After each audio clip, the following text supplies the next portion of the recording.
Hello students, कैसे हैं आप सब। होप सब बहुत अच्छे होंगे, तेरे चल रही होगी।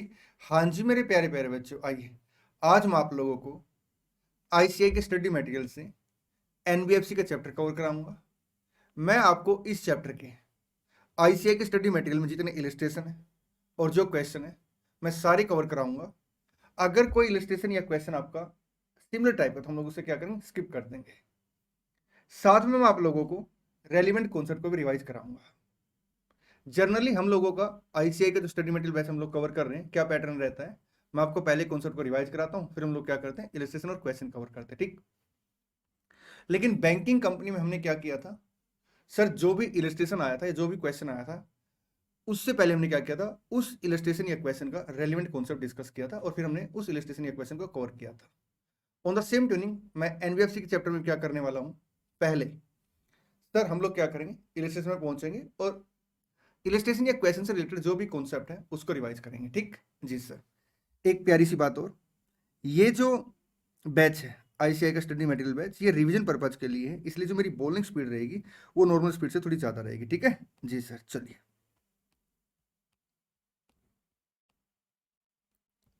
इंस्टीट्यूट ने जो पहला इलस्ट्रेशन दे रखा है वो आपको पेज नंबर 9.11 पे दे रखा है, ठीक। और पहला इलस्ट्रेशन जो है वो क्वेश्चन है सर, आपका इलस्ट्रेशन है ओन फंड निकालने का, ठीक। देखिए एनबीएफसी के केस में हम लोग ओन फंड कैसे निकालेंगे सर, ओन फंड में आपका आएगा पेड अप कैपिटल, ठीक, paid up value of equity share capital, ठीक। कन्वर्टेबल प्रेफरेंस शेयर कैपिटल की sir paid up value, free reserve, security premium. Sir अगर कैपिटल रिजर्व है और वो रिलाइज इन कैश है तो सर हम उसे कंसिडर करेंगे, ठीक। जी सर।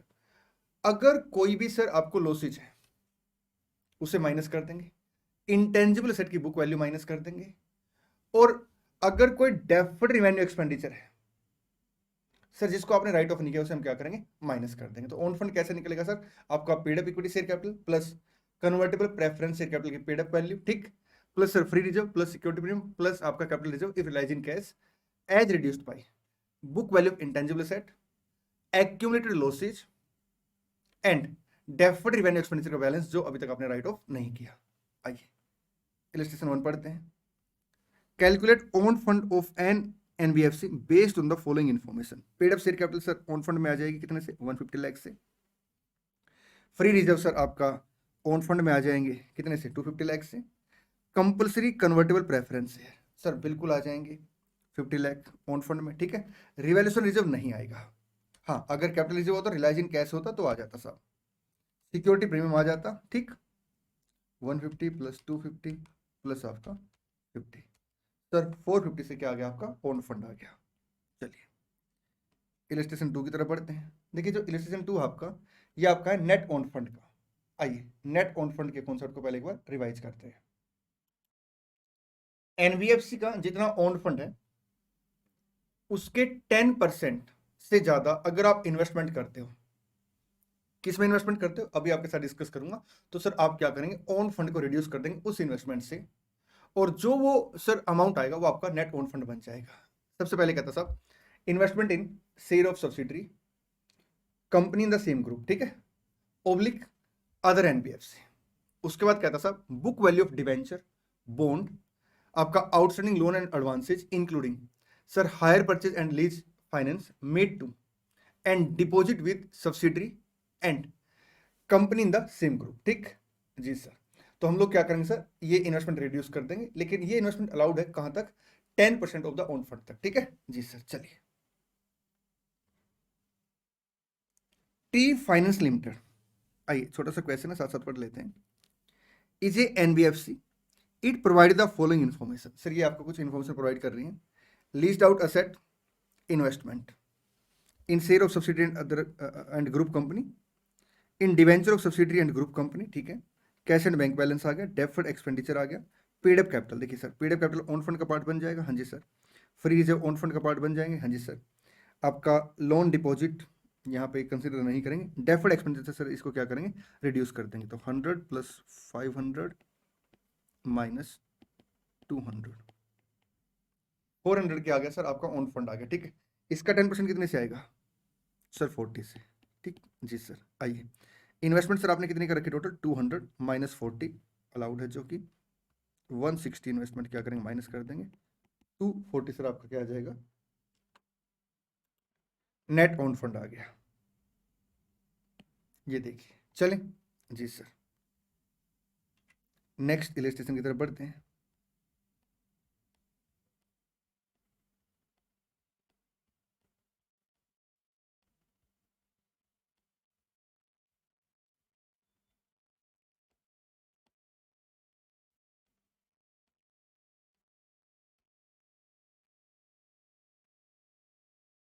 ये इलस्ट्रेशन आपका एडवांसेज ऑब्लिक असेट के क्लासिफिकेशन के ऊपर है, बहुत ही ज्यादा आसान इलस्ट्रेशन है। आइए मिलकर डिस्कस करते हैं। Bright finance limited is a non banking financial company, ठीक है। It provide you with the following information regarding it's outstanding amount ₹200 lakh, ठीक। सर ये आपको कुछ इंफॉर्मेशन दे रही है 200 लाख के आउटस्टैंडिंग अमाउंट के ऊपर, ठीक है। Of which installment are overdue on 200 account for last 1 month, amount overdue ₹40 lakh. वो ये कह रहा है 200 अकाउंट सर ऐसे हैं जिसके ऊपर क्या है 1 मंथ का ओवरड्यू है, और टोटल ओवरड्यू अमाउंट सर कितना है 40 लाख है। सर ये अमाउंट आपका स्टैंडर्ड असेट के अंदर आ जाएगा। हम क्या लिखेंगे sir 200 account overdue for last 1 month, ठीक, 40 आ गया। ध्यान देना टोटल अमाउंट सर आपका कितना है 200 है। आगे देखिए, on 24 account for 2 month, amount overdue कितना है 24 लाख। ओके सर, स्टैंडर्ड के अंदर आ जाएगा 24 अकाउंट है, overdue for a period of 2 month 24, ठीक जी सर।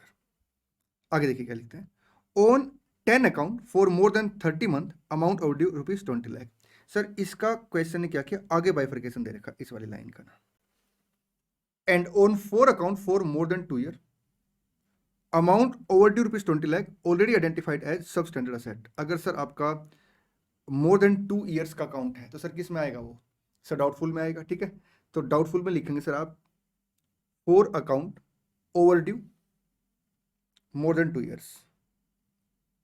ये देखिए डाउटफुल असेट में 4 अकाउंट आइडेंटिफाइड एज सब standard for a period of more than 2 years, से डाउटफुल में आ जाएगा कितने से 20 से, ठीक है जी sir. And 1 account of 10 lakh which has been identified as non recoverable by the management. Sir ये कहाँ पे आ जाएगा, लॉस असेट के अंदर आ जाएगा। सर जब असेट की रिकवरी नहीं हो पाती तो उसको हम किस कैटेगरी में डालते हैं सर, लॉस असेट के अंदर, ठीक। 1 account identified by the management as loss asset 10 lakh, ठीक है जी सर। आगे देखिए, आउट ऑफ 10 अकाउंट,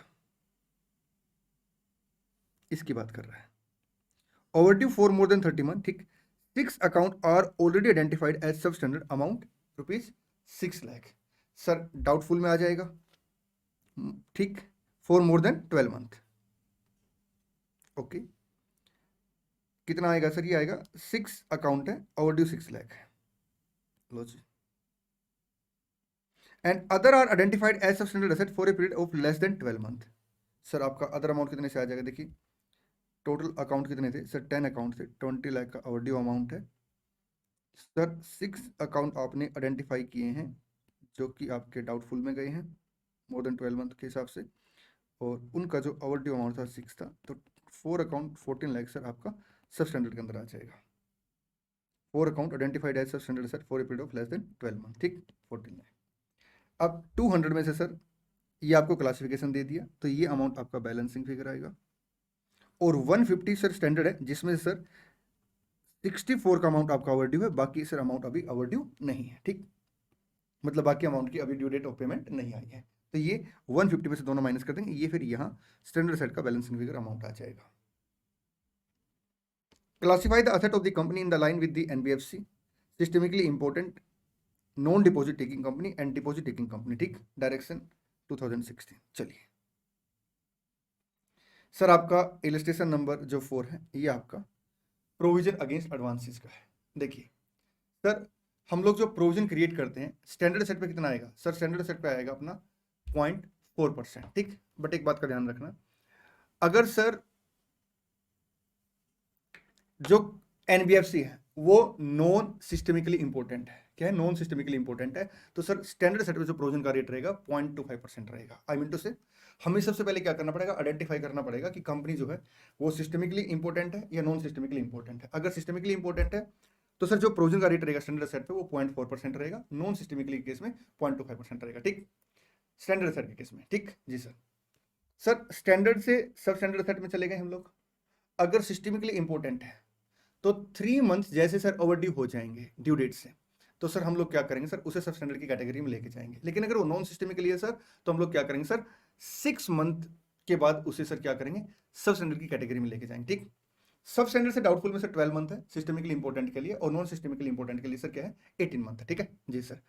प्रोविजन का रेट सर सब स्टैंडर्ड में, डाउटफुल में और आपका लॉस असेट में सर नॉन सिस्टमिकली और सिस्टमिकली का सेम रेट है, लेकिन क्लासिफिकेशन में सर आपका जो टाइम पीरियड वो अलग अलग है। ठीक जी सर। सब स्टैंडर्ड पे जो प्रोविजन का रेट है सर आपका 10% है। ठीक है जी sir.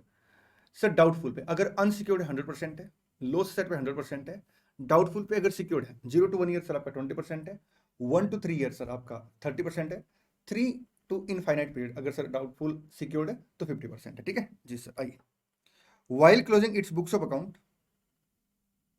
on 31st March, a NBFC has its advances classified as follows। ठीक है, calculate the amount of provision which must be made against the advances as per the NBFC, non systemically important है। तो इसके ऊपर sir 0.25% आएगा, सब standard पे 10% आएगा, up to 1 year secured portion of doubtful asset sir 20%, 1 to 3 year पे 30%, more than 3 years पे 50%, unsecured portion of doubtful asset sir 100%, loss asset 100%। चलिए 0.25%, 10, 20, 30, 50, 100, 100। ठीक जी sir. Continue with the same information given in illustration 4. Calculate the amount of provision which must be made against advances as per the NBFC systemically important। अगर systemically important है sir तो बाकी सारे rate same रहेंगे, ये sir rate जो है ये आपका 0.4% के हिसाब से आ जाएगा। देखिए बाकी सारे रेट क्या रहेंगे आपके, सेम रहेंगे। नेक्स्ट इलस्ट्रेशन सर आपका है higher purchase and lease asset के ऊपर एडिशनल प्रोविजन का। देखिए सर जो एडिशनल प्रोविजन बनता है ना उसका रेट क्या है सर, एडिशनल प्रोविजन आपका नेट बुक वैल्यू पे बनेगा। अगर ओवरड्यू है सर आपका जो टाइम पीरियड है, अगर अप टू 12 मंथ है तो 0% एडिशनल प्रोविजन बनेगा। ठीक, ये नॉर्मल प्रोविजन के अलावा बनता है। अगर सर ओवरड्यू पीरियड आपका 12 मंथ से 24 मंथ तक है तो 10% of the net book value. अगर 24 से 36 मंथ है तो sir 40% of the net book value. अगर सर ओवरड्यू आपका 36 से 48 मंथ है तो 70%, 48 मंथ से सर अबव है तो 100% of the net book value. ठीक जी sir. Babubhai financial limited is an NBFC providing hire purchase solution for acquiring consumer durables. ठीक, the following information is extract from its books for the year ended. Sir ये asset funded है, interest overdue but not recognised in profit and loss account, period overdue interest amount. ठीक, net book value, you are required to calculate the amount of provision to be made. Sir ये देखिए up to 12 month पे कितना आएगा net book value का sir 0%, for 24 month sir 10%, 30 month sir 30 month में आपका देखिए 24 से 36 मंथ पे 40% होता है, 45 मंथ सर 36 मंथ से लेके 48 मंथ तक सर आपका 70% होता है, 48 मंथ से अबव पे सर कितना होता है आपका 100% होता है एडिशनल प्रोविजन। 200, 40% सर आपका आएगा 500, सर 70% आएगा 420 और 100% आएगा सर 100। ठीक, चलें जी सर। आइए सर देखिए क्या होता है, अगर आपका एडवांस एसेट क्लासिफाई हो जाती है as a non performing asset. ठीक, तो उस केस में हम लोग क्या करते हैं, जो इनकम रिकॉर्ड करते हैं ना वो कैश बेसिस पे रिकॉर्ड करते हैं। परफॉर्मिंग एसेट की इनकम सर हम क्या करते हैं, एक्रूअल बेस पे रिकॉर्ड करते हैं। ठीक, अगर एसेट नॉन परफॉर्मिंग बन जाती है और आपने कोई income already sir accrual base पे रिकॉर्ड कर रखी है तो उसे आप क्या करेंगे, रिवर्सल कर देंगे। ठीक सर, जब आप एसेट को क्लासिफाई करते हैं तो सर नॉन परफॉर्मिंग एसेट कब बनेगी, सिस्टमिकली इंपोर्टेंट के केस में। सर अगर मान लो ड्यू डेट के 3 मंथ के अंदर सर सामने वाली पार्टी पेमेंट नहीं कर पाती है, तो सर वो क्या बन जाएगी, आपका एनपी बन जाएगी एनबीएफसी के केस में, ठीक है। एनबीएफसी के केस में सिस्टमिकली इंपॉर्टेंट अगर एनबीएफसी है, ठीक। अगर नॉन सिस्टमिकली एनबीएफसी है, non systemically important NBFC sir, तो उस केस में क्या होगा सर, उस केस में ड्यू डेट से अगर 6 मंथ तक पेमेंट नहीं कर पाती पार्टी, तो सर फिर क्या बन जाएगी सर, वो बन जाएगी आपकी नॉन परफॉर्मिंग असर, ठीक। जी सर, चलिए आगे बढ़ते हैं। इलस्ट्रेशन नंबर आपका है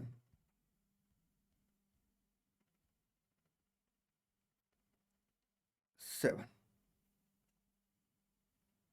XYZ Limited is an NBFC registered with RBI as non-deposit accepting company, ठीक है। Its main activity include issuing term loan of different tenure, ठीक है जी sir. One of its major customer ABC Limited is engaged in the business of manufacturing. However, due to fall in the demand and non-recovery of existing trade receivable, sir उस company का जो product है उसकी demand fall होने की वजह से और उसके एग्जिस्टिंग ट्रेड रिसीवेबल से रिकवरी ना होने की वजह से ABC limited is facing working capital difficulties. Sir ABC limited क्या फेस कर रही है, वर्किंग कैपिटल डिफिकल्टी फेस कर रही है, ठीक। As on 31 March X1 outstanding amount in respect to ABC limited is as under. Principal amount outstanding sir कितना, for more than 8 month 250 lakh है सर, चाहे सिस्टमिकली नॉन सिस्टमिकली, ये तो आपके लिए एनपी बन जाएगा। Interest and penalty on the above 30 lakh, ठीक। XYZ Limited is follow accrual system for accounting of its income. Following the scheme, the company has accrued 30 lakh as interest income in the financial statement for the year ended. You are required to state whether income accrual of 30 lakh is in accordance with the NBFC non systemically important. आप बोलेंगे sir non systemically important के case में अगर due date से next 6 month तक sir सामने वाली party payment नहीं कर पाते, तो हम लोग उसे क्या करेंगे, ऐसे नॉन परफॉर्मिंग असेट क्लासिफाई करेंगे। और नॉन परफॉर्मिंग असेट के केस में हम लोग इनकम जो रिकॉर्ड करेंगे कैश बेस पर रिकॉर्ड करेंगे, और इतना ही नहीं, जो इनकम हमने ऑलरेडी एक्रुअल बेस पर रिकॉर्ड कर रखी थी उसे हम क्या करेंगे, रिवर्स कर देंगे, ठीक। देखिए, as per this set direction and non performing asset NPA shall mean a term loan inclusive of unpaid interest when the installment is overdue for a period of 6 months or more, on which interest amount remain overdue for a period of 6 months or more। Sir आपका interest outstanding हो या आपका sir loan outstanding हो, अगर 6 month तक payment नहीं हो पाती, ठीक, फ्रॉम ड्यू डेट, इन या दोनों, इन द मतलब आपका इंटरेस्ट और प्रिंसिपल दोनों, ठीक, ये दोनों में इसको एक, in the present case due of the ABC limited is outstanding for more then 6 month, ठीक। Hence, ABC Limited will need to be classified as NPA in the books of XYZ Limited as on 31st March X1. Once an asset become NPA, any income on the said asset need to be recognized on cash basis. आपको क्या करना पड़ेगा, cash base पे sir income record करनी पड़ेगी। Also previous income accrued but not received need to be reversed, ठीक। Based on the same, XYZ Limited shall stop accruing further interest accrual on the term loan of ABC Limited. Also 30 lakh sir क्या होगा, accrued but not realized need to be reversed, ठीक जी sir. चलिए आगे चलते हैं sir, इसके बाद क्वेश्चन दे दिए हैं।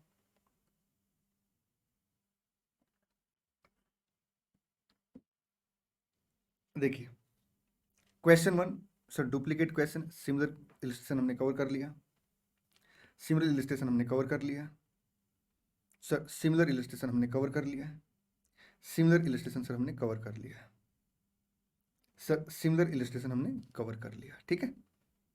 चले जी सर, इसी के साथ अपना एनबीएफसी का चैप्टर समाप्त होता है। Thank you so much, all the best, good will see. और हाँ, इस बार एग्जाम पर